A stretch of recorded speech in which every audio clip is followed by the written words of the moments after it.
ከ1 እስከ 30 የባላትን ቀን በመደርደር ኢትዮጵያን ሽባ በማድረግ የኢትዮጵያን ጉስቁልናና ውድቀት ካፋጠኑ ሀገራት አንዱ ግብጽ ናት። ስለዚህ እኔ ከ4 ኪሎ ዘንዶ አልፌ የኢትዮጵያን ዘንዶ ገና ወጋለሁ። እሱም ብቻ አይደለም፣ ገና የግብጽን ዘንዶ ወጋለሁ። ኢትዮጵያ እንዳታድግ፣ ኢትዮጵያ እንዳትበለጽግ፣ ኢትዮጵያ እንዳያልፍላት በተለያየ አይነት መንገድና ሴራ ኢትዮጵያ ላይ የሚሰራውን ገና የሚቀለበውን ዘንዶ ገና እግዚአብሔር ይወጋዋል፣ እግዚአብሔር ገና ያዋርደዋል። ስለዚህ ባጭሩ የ4 ኪሎ ዘንዶ ይወጋ ስላልኩኝ የተበሳጫችሁ ሰዎች፣ የተናደዳችሁ ሰዎች፣ ኢትዮጵያን የያዘ ኢትዮጵያን ያንጎታኮተ ኢትዮጵያን የደም ምድር አኬልዳማ ያደረገው መንፈስ ይወጋ ብዬ በእግዚአብሔር መንፈስ ተሞልቼ ትንቢት ስናገር የተበሳጫችሁና ያዘናችሁ ሰዎች እንግዲህ እኔ ምንም ማድረግ አልችልም። ከዚህ በኋላ ኢትዮጵያ ላይ ምንም አይነት የዘንዶ አሰራር፣ የእባብ አሰራር፣ የክፉ አሰራር፣ በቤት የሚቀለብ ዘንዶ፣ በጓዳ የሚቀለብ ጅብ፣ የሚጋለብ አህያ ከዚህ በኋላ ኢትዮጵያ ላይ ስልጣን የለውም።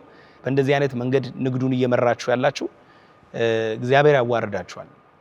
ጠንቋይን ቤታችሁ ያስቀምጣችሁ፣ ጅብ በጓዳችሁ ያሰራችሁ፣ ልጆቻችሁን መስዋዕት እያደረጋችሁ ለሰይጣን የምትሰጡ፣ በዚህ ገንዘብንና ንዋይን እየሰበሰባችሁ ኢትዮጵያን ደግሞ በጉስቁልና በድህነት ነጋዴው እንዳያልፍለት የነጋዴውን ሞራል የነጋዴውን መንፈስ እየመታችሁ እናንተ ቢዝነሱንና ገንዘቡን እየተቆጣጠራችሁ አትቀጥሉም። ስለዚህ ይሄ አንዱ ማስጠንቀቂያ ሳይሆን እርምጃ እንደምወስድ የመንፈስ ቅዱስን እሳት እንደምጠራ እና ስራችሁ እንደማፈራረስ ከወዲሁ ለማስታወቅ ፈልጋለሁ። ከዚህ በኋላ በኢትዮጵያ ውስጥ በጥንቆላ በድግምት በሟርትና በመተት ሀብታም መሆን አይቻልም። ሌሊት እየወጣችሁ አህያ የምትጋልቡ፣ ወንዝ ዳር ሄዳችሁ ከመናፍስት ጋር የምትገናኙ አለቀላችሁ። በቃ ኢትዮጵያ ውስጥ ከዚህ በኋላ ምንም አይነት ቦታ ምንም አይነት ስፍራ አይኖራችሁም። ቢዝነሳችሁም እያያችሁ እሳት ይበላዋል።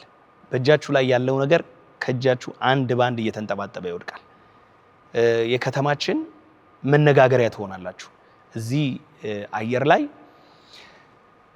ሁሉም ሰው እያየ ነው የምትዋረዱት። ሁሉም ሰው እያየ በቃ በሚዲያ በአደባባይ እግዚአብሔር ይጥላችኋል፣ ያዋርዳችኋልና በዚህ አጋጣሚ እንደዚህ አይነት የተበላሸ ህይወት ውስጥ ባለማወቅ የገባችሁ ፍጠኑና ከዚህ አይነት ህይወት ውጡ። ለእናንተም ለቤተሰቦቻችሁም አይበጅም።